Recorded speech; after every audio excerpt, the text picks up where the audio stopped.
এই আয়াত দিয়ে একটা গান বানিয়েছে একজন নামকরা শিল্পী। এই গান বলতে বলতে সে মারা গেছে। যে যেমন নাচাও তেমন নাচি, পুতুলের কি দোষ। এরকম একটা গান শোনেননি না? এই লাইনের লোক নেই এখানে। এই যে দুনিয়া কিসেরও লাগিয়া, কত যত্নে গড়াইছে সায়, যেমন নাচাও তেমনি নাচি, পুতুলের কি দোষ। এই কথা বলে আজ অনেকে নিজেকে সেভ করতে চাচ্ছে। এই কথা মুশরিকদের, লাউশা আল্লাহু মা আবাদনা মিন দুনিহি মিন শাইইন নাহনু ওয়ালা আবাউনা ওয়ালা হাররামনা মিন দুনিহি মিন শাই। ১৫০০ বছর আগে মুশরিকরা এটা বলতো যে আল্লাহ যদি চায় তাহলে আমরা আমার পূর্বপুরুষেরা শিরিক করতাম না, আল্লাহ চাচ্ছে এই জন্য আমরা করি। অনেক মানুষের প্রশ্ন, আমার কপালে যা লেখা আছে আমি তো সেইটাই করব, এটা আমার দোষ কি? বলেন এটা বলেন না কেন? সবে কদরে সবে বরাতে যেহেতু আমার ভাগ্য লিপিবদ্ধ হয় যে ১ বছর আমি কি খাবো কি করব, তাহলে আমার খারাপ হওয়ার পেছনেও দায়ী আল্লাহ, ভালো হওয়ার জন্যও দায়ী আল্লাহ, আমার কোনো অসুবিধা নেই। মানুষের ভাগ্য ২ প্রকার, এটা সঙ্গে সঙ্গে লেখা হয় আর একটা আগের থেকে লিখে রাখা হয়। এই যে মোবাইলটা, কোথায় চাপ দিলে খুলবে, কোথায় চাপ দিলে এটা বন্ধ হয়ে যাবে, এটাকে এখন আমি দিলাম নাকি যখন বানিয়েছে তখন দেওয়া আছে? এক কথা বলে না কেন? যখন বানিয়েছে তখন এর ভেতরে ডিভাইস দেওয়া আছে যে আপনি লাল বাটনে টিপ মারলে এটা বন্ধ হয়ে যাবে, সবুজ বাটনে টিপ মারলে এটা খুলবে, এটা দেওয়া আছে। মনে করেন ৫ বছর আগে যখন এটা বানিয়েছে। এখন যদি এই জায়গায় এসে আপনি কিয়ামত পর্যন্ত গোতাগুতি করেন, লাল বাটন বাদ দিয়ে কিয়ামতের আগে এটা খুলবে। বলেন বলে। এখন দোষ কি আমার নিজের না মোবাইলের? আপনার কপালে যা লেখা আছে আপনি তাই করছেন, বিষয়টা এমন না আপনি এরকম করবেন। এটা যেহেতু আল্লাহ ভবিষ্যৎ পর্যন্ত জানে, এই জন্য উনি আগে লিখে রেখেছেন এই পদ্ধতিগুলো। এরকম একটা দুইটা না, কোটি কোটি এরকম সূক্ষ্ম বিষয় উল্লেখ করা আছে আপনার এই ভাগ্যের ভেতরে। সূরা কাহাফের ভেতরে একটা আয়াত আল্লাহ দিয়েছেন, ওখানে এই তাফসীর পাওয়া যায়।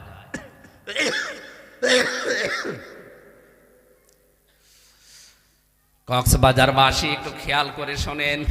আমরা বাস্তবে যেটা মনে করছি, মুশরিকরা যেটা বলতো আমরা ওটা বলে পার পেয়ে যাবো। ওই গান লিখেছে যে ও তো এই কথার দিকে তাকিয়েই লিখেছে যে আমার তো কোনো দোষ নেই। না, আপনার থেকে আগে থেকে এই ডিভাইসগুলো দেওয়া আছে যে এই রাস্তায় গেলে আপনি জান্নাত পাবেন, এই রাস্তাগুলোয় গেলে আপনি জাহান্নাম পাবেন। এটা আগে থেকে লিখে দিয়ে কিতাব আকারে আল্লাহ আমাদের আরো বেশি দয়া করে পাঠিয়ে দিয়েছেন কোরআন। প্রশ্নপত্র হাতে পাওয়ার পরেও যদি কোনো মানুষ ফেল করে, এ দোষ আল্লাহর না ওর কপালের। আল্লাহ রাব্বুল আলামিন বলেন রাসূলদের দায়িত্ব শুধু ছিল পৌঁছিয়ে দেওয়া সঠিক, তাছাড়া তাদের আর দায়িত্ব ছিল না। কারণ তাদের হাতে ক্ষমতা নেই, বিত্ত বৈভব টাকা পয়সার মালিক তারা বেশি ছিল না।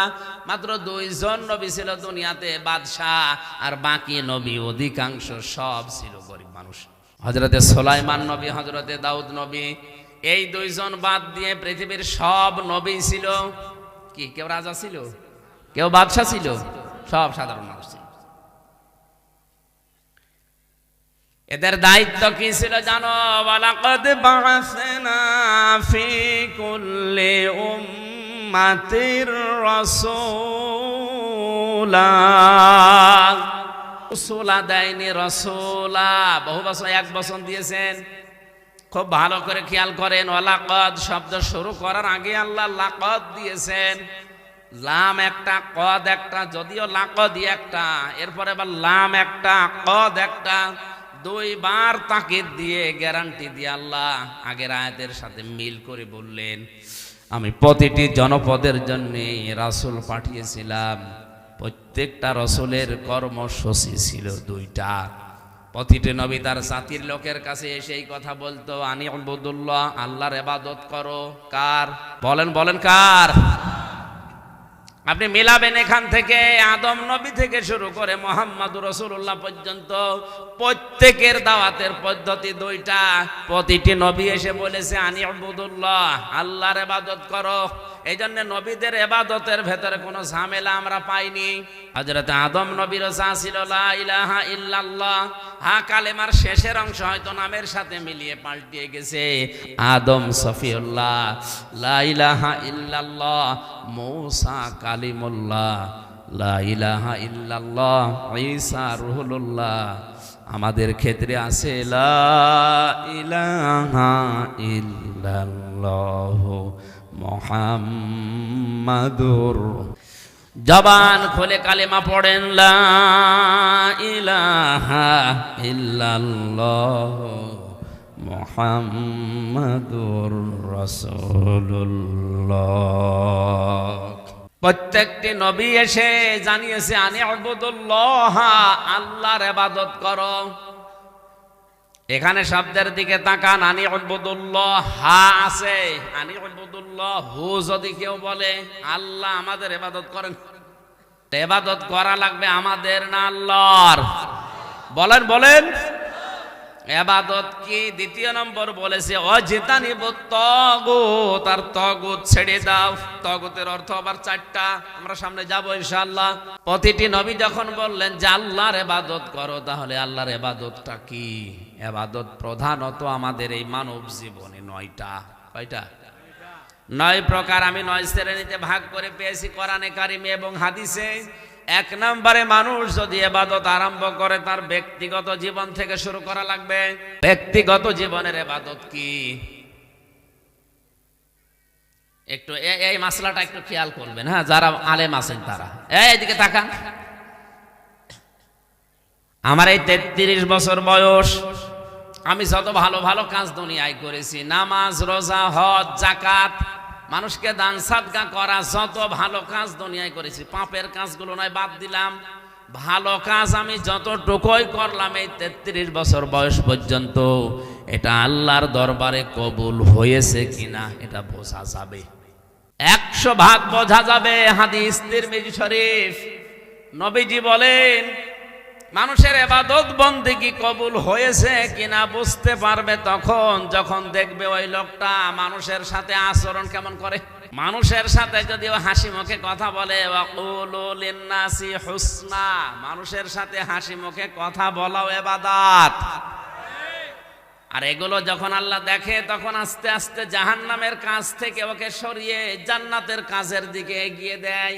এটা কোরআনে নেই। সূরা আলে ইমরান 4 নম্বর পারা 13 নম্বর পৃষ্ঠার 12 নম্বর লাইনে 185 নম্বর আয়াতে আছে, মাঝের অংশে আছে ফামান যুহজিহা আনিন নারি ওয়া উদখিলাল জান্নাতা ফাকাদ ফাজ। আল্লাহ পাক বলেন ওই লোকটার জীবন সফল যাকে আমি আল্লাহ আস্তে আস্তে করে জাহান্নামের কাজগুলো থেকে সরিয়ে সরিয়ে জান্নাতের কাজের দিকে ঠেলে দেয়। এ তাওফিক সবার হয় না। যাদের জীবনের ইবাদত বন্দেগী আল্লাহর কাছে কবুল হয় তাদেরকে আল্লাহ এই রাস্তা থেকে সরিয়ে সরিয়ে জান্নাতের কাজগুলো করার তৌফিক দেন। জোরে বলেন আল্লাহু আকবার। কাদের জীবনে এমন হচ্ছে আমি জানি না। তাহলে ব্যক্তিগত জীবনের ইবাদতগুলো আমাদের ঠিক করা দরকার। কথা থেকে শুরু। এমন কোন কথা মানুষের সামনে বলা যাবে না যে কথা বললে মানুষের অন্তরে দুঃখ লাগে। আমরা দুঃখ না, মানুষের অন্তর চিরে ফেটে মরে যাক, তারপরেও কথা আমার বলাই লাগবে। এক একটা শব্দের ভেতরে লক্ষ লক্ষ কথা লুকিয়ে আছে। আমার সময় দিয়েছে মাত্র 1 ঘন্টা 10 মিনিট, এই জন্য খুব তাড়াতাড়ি করছি। দ্বিতীয় নম্বরের মানুষের ইবাদত হচ্ছে তার পারিবারিক জীবনে। কোন জীবনে? পারিবারিক জীবনে সবচাইতে বেশি হকদার আপনার কাছে আপনার মা, এরপরে মা, এরপরে মা, এরপরে বাবা, এরপরে স্ত্রী। এইদিকে তাকান। কয়বার বলেছি মার কথা? পরপর 3 বার মায়ের কথা দেওয়ার পরে 4th নম্বরে বাবা, এরপরে আছে আপনার স্ত্রী। ভালো ব্যবহার পাওয়ার ক্ষেত্রে এদের তালিকা, এরপরে সন্তানাদি, এরপরে আপনার পরিবারস্থ লোকগুলো, এরপরে আপনার প্রতিবেশী, এরপরে আস্তে আস্তে তামাম দুনিয়া। এই সিরিয়ালটা মনে হয় আমি বানালাম। কোথায় আছে বলেন তো? সূরা বাকারা 2 নাম্বার পারার 12 নাম্বার পৃষ্ঠার 13 নাম্বার লাইনে আছে, 214 15 নম্বর আয়াত। ইয়াসআলুনাকা মাযা ইউনফিকুনা কুল মা আনফাকতুম মিন খায়রিন ফালিল ওয়ালিদাইনি ওয়াল আকরাবিন ইলা আখিরি আয়া। আল্লাহ পাক বলেন, হে নবী, মানুষ যদি আপনাকে জিজ্ঞাসা করে যে টাকা পয়সা আমি এখন কামাই করা শিখেছি, উপায় করতে পারি, এ টাকা পয়সা খরচ করব কোথায়, আপনি বলেন ভালো ভালো কাজে খরচ করবা, ভালো কাজে ব্যয় করবা। দুনিয়াতে আর যত ভালো কাজ, তার 1 নাম্বার ভালো কাজ মা বাবার জন্য ব্যয় করা। কার জন্য বলেন? বলেন। কোন মানুষ যদি মায়ের জন্য বাবার জন্য 1 আঁটি পানও কিনে দেয়, তাও মনে করবেন ওটা আল্লাহর রাস্তায় সাদকা করলাম। সুবহানাল্লাহ বলেন। মায়ের জন্য কেউ যদি একটা স্যান্ডেল কিনে দেয়, ওইটাও আল্লাহর রাস্তায় সাদকা করার সওয়াব হয়। মা বাবার নাম দেওয়ার পরেই আল্লাহ দিয়েছেন আল আকরাবিন, নিকট আত্মীয় যারা আছে। এই দুনিয়ায় সব চাইতে বেশি নিকটে থাকে মানুষের জন্য তার স্ত্রী। বলেন বলেন। স্ত্রীর চাইতে কাছাকাছি কেউ থাকে, তাহলে 2 নম্বরে নাম স্ত্রীর। মার বাবা যেহেতু একসাথে, এরপরে 3 নাম্বার স্ত্রী, এরপরে আরো নিকটে থাকে স্ত্রীর পরে যেটা তারা সন্তানাদি, এরপরে সন্তানের পরে ভাই, ফুফু, চাচা, এগুলো, এরপরে প্রতিবেশী, এরপরে আশপাশের লোকগুলো, এরপরে দুনিয়ার মানুষ যান। খরচ করার যে তালিকা আল্লাহ দিল, এই তালিকা আজ বাংলাদেশ, ভারত আর পাকিস্তান ভুলে গেছে। বাংলার মুসলমানেরা আল্লাহর দেওয়া তালিকা বাদ দিয়ে মা বাবা, স্ত্রী, সন্তান, নিজের নিকটস্থ লোক, আত্মীয়, প্রতিবেশী, এগুলো বাদ দিয়ে একবারে আপনি যদি সিলেটে চলে যান, ওটা কিয়ামতের আগে কবুল হবে। অধিকাংশ মানুষ তো তাই করে। এই শীতে মায়ের খবর নেই, বাবার খবর নেই, স্ত্রীর জন্য খরচ নেই, সন্তানের জন্য নেই, উনি দোয়া চাওয়ার জন্য চলে যাচ্ছে সিলেটে আর বরিশালে। এই কথাগুলো বলতে গেলে ওদের ব্যবসায় ভাটা পড়ে, বিশেষ করে বেশি ভাটা পড়ে ফরিদপুরের ওদের। তখন ওরা আন্দাজে একটা কথা ছড়ায় যে উনি পীর বিরোধী, উনি বাবা বিরোধী। হ্যাঁ, আমি বাবা বিরোধী, আসল বাবা না, নকল বাবাগুলো। আল্লাহর কসম, কোরআন আমার সামনে আছে, আল্লাহর এই তালিকা বাদ দিয়ে কেউ যদি বরিশালে, কেউ যদি সিলেটে, চট্টগ্রামে এদেরকে খাওয়াতে যায়, ওদের খাওয়ানো আর ছাগল খাওয়ানো সমান। কি ওদের না খাওয়িয়ে ছাগল খাওয়ানো ভালো, কারণ ছাগল জবাই করলে গোশত পাওয়া যাবে, আর ওদের এমন এমন শরীর, জবাই করলে গোশত খাওয়া যাবে। অধিকাংশ পীর নামে কলঙ্ক, এত বড় বড় পেট, মহিলারা লজ্জা পায়। আল্লাহ ছেলে মেয়ে হয় আমাদের, আর পেট হয়। কি ভড়ি বানিয়েছে, এত বড় বড় ভড়ি হয়, ও কোন মারা যায় ভড়ির উপরে, আওয়াজ হয় ফটফট করে। দুনিয়াতে যত নবী আল্লাহ পাঠিয়েছিলেন, যত ওলি আল্লাহ আমরা নাম শুনি, প্রত্যেকটা নবীর, প্রত্যেকটা ওলি আল্লাহদের পেট ছিল ছোট, বুক ছিল বড়। আর আমরা এমন ওলি, বুক খুঁজে পাওয়া যাচ্ছে না, শুধু পেট। কোলাকুলি করতে গিয়ে আপনি পাবেন না, ধাক্কা লাগবে পেটের সাথে।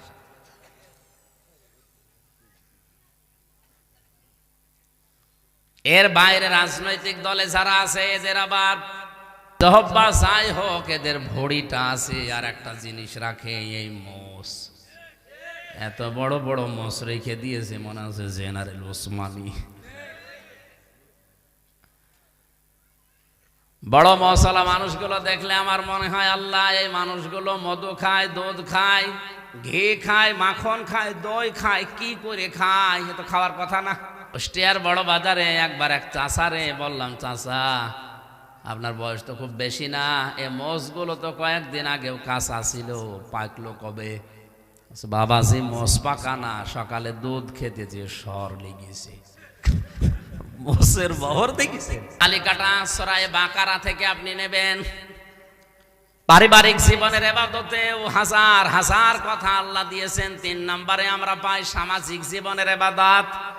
সমাজ যে একটা ইবাদতের জায়গা, এটা আজ আমরা ভুলেই গেছি। জাহান্নামে যাওয়ার যতগুলো কারণ আমি কোরআনে পেয়েছি, উল্লেখযোগ্য 4টা। তার 2 নম্বরে ওয়ালাম নাকুনু তুইমুল মিসকিন, যারা এতিম মিসকিনদের খাবার দেয় না, খোঁজ খবর রাখে না, দারিদ্র মুক্ত সমাজ গঠনের জন্য ভূমিকা পালন করে না, এরা নামাজ পড়, এরা মুসলমান দাবি করলেও জাহান্নামে যাবে। আব্দুল্লাহ বিন মুবারকের সামাজিক জীবনের ইবাদত লক্ষ্য করেন। এত বড় আলেম যার নাম এখানে এমন কেউ নেই জানে না। উনি হজে যাওয়ার জন্য টাকা জোগাড় করলেন, বেডিং খাতা বেঁধে যাবেন। হঠাৎ করে দেখেন তার ছোট্ট একটা ছেলে 8, 9, 10 বছর বয়স হবে, কাঁদতেছে। ডাক দিয়ে বলে, বাবা কাঁদো কেন? ছেলেটা বলে, আব্বা আমি ওই পাড়ায় গিয়েছিলাম, যে দেখি ওরা গোশত রান্না করছে, আমি চাইলাম আমারে দিল না, আমার ঘাড়ে ধাক্কা দিয়ে দাঁড়িয়ে দিল, আমার মনে দুঃখ লেগেছে, এই জন্য আমি কাঁদছি। আব্দুল্লাহ বিন মুবারক সন্তানের কান্না থামানোর জন্য নিয়ে গেলেন ওই লোকটার বাড়িতে। বাড়িতে যে সালাম দিলেন, আসসালামু আলাইকা ইয়া, আসসালামু আলাইকুম ইয়া আহলাল বাইত। বাড়ির ভেতর থেকে মালিক বেরিয়ে দেখে আব্দুল্লাহ বিন মুবারক দাঁড়ানো। হুজুর এত বড় আলেম আমার বাড়ির সামনে, চলেন ভেতরে, কি করি আপনার জন্য? উনি বললেন, না, আমার এই সন্তানের কান্না থামানোর জন্য আমি এসেছি। তোমাদের বাড়িতে গোশত রান্না হয়েছে? বলে হ্যাঁ। আমার ছেলেটা এসেছিল? বলে হ্যাঁ। সে এসে? বলে হ্যাঁ। দাও নাই কেন? কথা বলে না। চোখের পানি ফেলে দিয়ে বলে, হুজুর দুঃখের কথা বলবো কি, আজ 3 দিন আমার বাড়িতে আগুন জ্বলছিল। আমি ময়দানে গিয়েছিলাম কাজের সন্ধানে, কিন্তু কাজ পাইনি। প্রতিমধ্যে আসার সময় দেখি একটা রাস্তার পাশে মরা গরু পড়ে আছে। জীবন বাঁচানোর তাকিতে চামড়া ছিলে ওই গোশত নিয়ে এসেছি। পরিবারস্থ লোকদের জীবন বাঁচানোর তাকিতে এটা আমরা খাচ্ছিলাম, আমাদের জন্য ওটা জায়েজ আছে, কারণ আমাদের উপায় নেই এখন। কিন্তু এই ছেলেটা তো আপনার, আমি চিনি আপনাকে, ছেলেটাও চিনি, আপনি তো সাহেবে মাল, আপনি তো ধনী মানুষ, যাকাত ফিতরায় আপনারা খান না, আরো দেন। এই মরা গরুর মাংস আপনারা খাবেন, এই মরা গরুর গোশত যদি আপনার ছেলেকে না দিয়ে ভুল করে থাকি, মেহেরবানি করে আমারে মাফ করে দেন। আব্দুল্লাহ বিন মুবারক কেঁদে ফেললেন, ডাক দিয়ে বলে, আল্লাহর বান্দা, আপনি আমার এলাকায় বাস করেন, এত বড় কষ্টে আছেন, আমি খোঁজ নিতে পারলাম না, কিয়ামতে আমার এই আল্লাহর কাছে আসামির কাঠ গড়ায় দাঁড় করাবেন না? বলেন দাঁড় করাবেন না? বলেন। বারবার ওনার হাত চেপে ধরে, পা চেপে ধরে, বারবার ওনার কাছ থেকে মাপ চাওয়ার চেষ্টা করে। দৌড় দিয়ে বাড়িতে গিয়ে হজে যাওয়ার টাকাগুলো নিয়ে আসলেন, ব্যাটিং খেতা খুলে ফেলে দিলেন, বললেন যাব না। টাকা পয়সা নিয়ে লোকটার হাতে দিয়ে বলে, আল্লাহর বান্দা, আমি নফল হজে যাচ্ছিলাম, কারণ ফরজ হজ আমি এর আগেই করেছি, নফল হজে যাওয়ার আমার দরকার নেই। এই টাকাগুলো নেন, পরিবারস্থ লোকদের খাবার কিনে খাওয়ান, বাকি টাকা দিয়ে আপনি ব্যবসা বাণিজ্য করেন, প্রতিষ্ঠিত হন। জীবনে এই টাকা আমারে আর ফেরত দেওয়া লাগবে না, আমি আল্লাহর রাস্তায় আপনাকে দান করে দিলাম। ওই রাতে তাকে স্বপ্ন দেখানো হচ্ছে, আব্দুল্লাহ বিন মুবারক, তোমার যে স্যাক্রিফাইস, তোমার যে দান, এই গরিব বেচারার জন্য তুমি যা করলে, তোমার এই দানটা আল্লাহর দরবারে এত বেশি কবুল হয়েছে। মহান আল্লাহ তোমার এই দানের বদৌলতে এবছরে যত লক্ষ লক্ষ মানুষ হজ করতে এসেছে, সবার হজ কবুল করে নিয়েছে।